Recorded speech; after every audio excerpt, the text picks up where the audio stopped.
making the guy jump higher. And someone came in like, make him jump higher. That's funny. That's funny. And then Sal DeVita goes, no, that's not. This isn't a circus. This isn't a comedy. It's a realistic basketball game. Argued with Mark.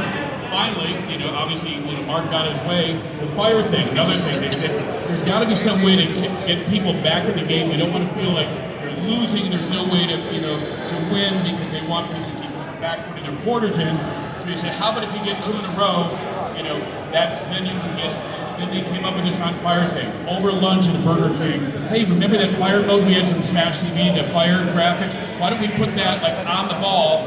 So once again, happening as it went along. Otherwise, NBA Jam would just be, the game without the crazy dunks, without the fire.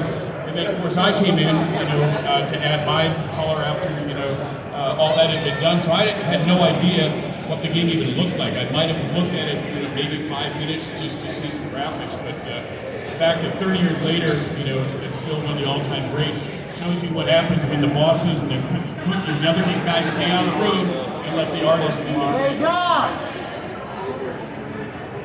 It was truly a double-edged sword, the idea, because it's true.